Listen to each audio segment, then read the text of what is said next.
first of all, it wasn't it wasn't to the advertisers as a whole. It was with respect to freedom of speech. I think it is important to have a global free speech platform where people from a wide range of opinions can voice their views. In the first place, it was in terms of freedom of expression, not, to the advertisements in general. A worldwide free speech platform that allows people with diverse viewpoints to express their perspectives is crucial, in my opinion. First of all, Elon Musk is emphasizing the value of free expression even more. He is discussing the establishment of an international free speech forum where anyone can openly express their views. Imagine a space where you can express your opinions without fear of censorship. That's what Elon wants to achieve. The intriguing aspect now is this. Elon stated that he would always support free speech if he had to choose between allowing it and generating money. For a businessman, that's a rather daring statement, but it demonstrates his dedication to this concept. It's uncommon to hear someone in Elon's position put ethics ahead of profits in today's society, Don't you think it's a refreshing perspective? And in certain instances, there were advertisers who were, demanding censorship. Ultimately, if censorship is in place and we have to choose between censorship and money, or free expression and financial loss, we will choose the latter. Instead of agreeing to be censored for financial gain, we will promote free speech, which is, I believe, the morally proper thing to do. Let's then discuss how to strike a balance between free expression and restriction, particularly in the context of advertising. Naturally, advertisers want to ensure that the material that appears with their ads is consistent with their brand values. It makes sense. No one wants their advertisement to be next to anything contentious. The difficult element, though, is how to maintain sponsors' satisfaction while upholding free expression. Walking a tightrope is analogous to this. Elon thinks it's important to strike a balance between protecting free expression and brand safety, rather than enacting extensive restrictions. It will be interesting to observe how Elon strikes this difficult balance. Maintaining the platform while retaining advertising requires a careful balancing act. In the past, there was virtually no targeting or user ad matching on old-school Twitter. As a result, the only advertising that made sense for old-school Twitter were, essentially, very broad brand ads that were impossible to miss. If it's an advertisement for McDonald's or Coca-Cola, you can't help but notice it because half of the audience will find it interesting. We're now discussing Elon's plans to enhance the user experience and add targeting on what we once called Twitter, which is now known as X. He is eschewing Twitter's past, when advertisements lacked any kind of targeting. Do you recall those sporadic advertisements that didn't relate to your interests? Yes, that is evolving. AI will be used to match advertisements with people who genuinely want to see them. As a result, we and the brands will benefit from fewer intrusive and more pertinent advertisements.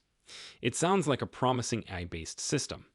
If successful, it might result in safer surroundings for brands and a far better customer experience. Who wouldn't want advertisements that genuinely attract them rather than ones that are random, really?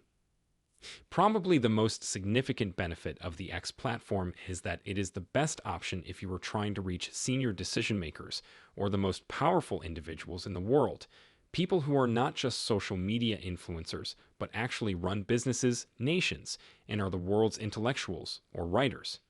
That would definitely be the spot to post an advertisement if someone was attempting to contact me.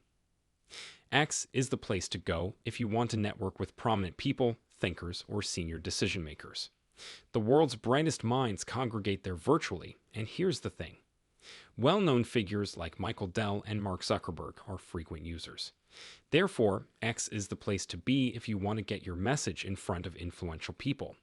The idea that a tweet or post on X could attract the interest of such well-known people is quite astounding. In terms of influence and networking, it is truly revolutionary. Since there was no offset and the world was essentially unipolar, with Google controlling all aspects of AI, OpenAI was founded to act as a counterbalance to Google.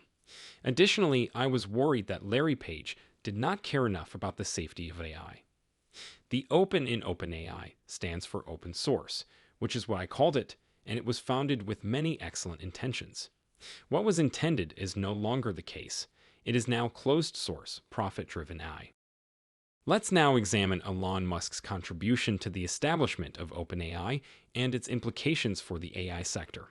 In 2015, Elon Musk established OpenAI with the very express goal of acting as a check on Google's hegemony in the AI space. Google was at the forefront at the time, and worries about the influence one corporation may have over such a game-changing technology were mounting. When Elon saw this, he realized that we must ensure the ethical and safe development of AI.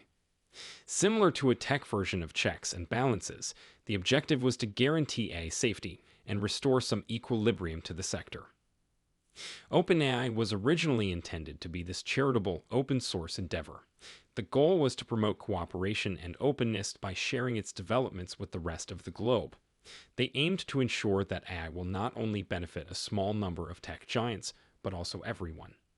Taking the knowledge from the major players and disseminating it to the rest of us was analogous to the Robin Hood of AI. However, this vision changed over time, as is common in the tech industry. Despite its admirable beginnings, OpenAI is now a for-profit, closed-source company. There has been a lot of discussion and criticism surrounding this adjustment. There are concerns about whether OpenAI is adhering to its initial goals. Is the goal still to make AI accessible and safe, or has it evolved into just another profit-driven industry? It's a little unexpected, isn't it? The goal of democratizing AI has given way to a more conventional business strategy. This brings up some intriguing issues regarding AI's future and who will be in charge of this potent technology. Will a small number of organizations dominate it, or will it be utilized for the benefit of all? This change forces us to consider how to strike a balance between profit and innovation. Is it possible for a business to pursue profitability while remaining loyal to its charitable origins? It's a difficult line to walk, and OpenAI's experience illustrates this. To improve human intellect in order to sort of keep up with AI or improve AI-human synergy is, in a sense, what Neuralink hopes to accomplish. And might it help us become more imaginative? In that regard, it will undoubtedly boost creativity, and I believe you will have a situation similar to a magic genie where the AI can accomplish whatever you can conceive of. Additionally, the AI will try its hardest to make you pleased in the best case situation. Therefore, that could turn out quite nicely. It's likely to succeed if some super intellect is attempting to make you happy. Let's now discuss Neuralink and its aspirational future plans. In order to establish a mutually beneficial partnership between humans and AI, Neuralink is aiming to improve human intellect. The goal is to increase our capacity and inventiveness in order to maybe produce what Elon refers to as a magic genie situation. If Neuralink is effective, it might have a significant impact in the years to come. We're discussing a future in which AI and humans coexist together, enabling unprecedented levels of creativity and invention. This stuff is really advanced. Imagine a future in which technology and our brains can communicate directly, enhancing our capabilities in ways we are still unable to completely comprehend. It's a little mind-blowing as well as thrilling. In order to increase the likely lifespan of awareness, SpaceX aims to make life multiplanetary.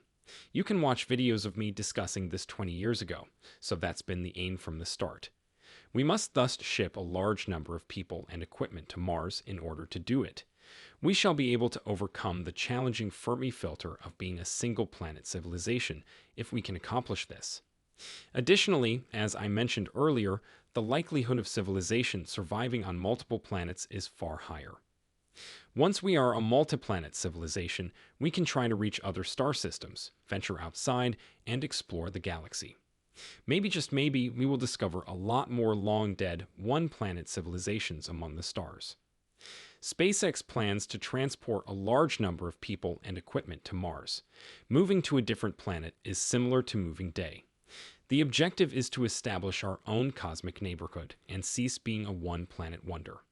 Elon Musk is like the inquisitive child who never stops asking why, who wonders about the universe, aliens, and the origins of everything.